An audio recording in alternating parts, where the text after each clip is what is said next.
Ci sono parole che impariamo nei libri, ma ci sono altre parole che si capiscono davvero solo quando si vivono. Una di queste parole per Chiara è libertà. Lei l'aveva già studiata, letta, tradotta, scritta, ma non sapeva ancora che cosa significasse davvero. È una mattina di primavera a Cagliari. L'aria è più calda, le giornate sono più lunghe e la città ha un ritmo diverso, più leggero. Chiara cammina e arriva a scuola e nota subito qualcosa di particolare. C'è un fermento nell'aria diverso. Gli insegnanti parlano più del solito, anche gli studenti parlano tanto. Qualcuno dice i suoi programmi per il pomeriggio, per il giorno dopo. L'insegnante entra in classe e dice: ragazzi, domani sarà il 25 aprile e in Italia è la festa della liberazione. Chiara non capisce niente, non sa che cosa sia questa festa, ma per fortuna l'insegnante inizia a spiegare. Racconta della storia, della fine della guerra, della liberazione dell'Italia dal nazifascismo, la giornata della resistenza e di un'Italia che dice no al fascismo. E poi l'insegnante dice: ascoltiamo una canzone. E parte una canzone semplice. Una mattina mi son svegliato, oh bella ciao, bella ciao, bella ciao, ciao, ciao. Tutti gli studenti si guardano, tutti conoscono il ritmo di questa canzone, certo, perché ormai è la colonna sonora di una serie TV internazionale, ma quasi nessuno degli studenti ne conosce l'origine reale di questa canzone. Chiara capisce subito che questa non è solo una semplice canzone, è memoria, è identità, è storia. E quando la musica finisce, in classe c'è un piccolo silenzio, un po' emozionante. Chiara scrive qualcosa sul suo quaderno e ha capito tante cose ascoltando questa canzone.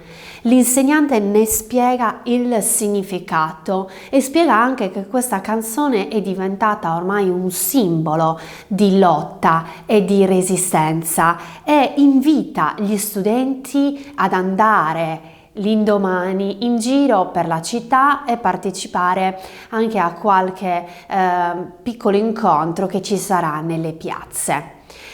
Così Chiara, dopo la lezione, decide di fare una piccola passeggiata e vede qualche locandina che indica gli eventi del giorno dopo.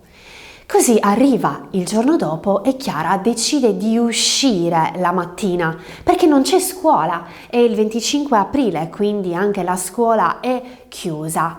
Allora va nella più grande piazza vicino alla sua casa e ci sono tante persone riunite che parlano, che cantano quella stessa canzone che anche lei ormai conosce. Anche Chiara ormai conosce il significato di questa canzone. Ci sono tanti giovani, ma anche non giovani. Ci sono delle bandiere, c'è un'aria di grande festa. Alcuni bevono della birra perché è già mezzogiorno, altri mangiano. Insomma, è una festa grande.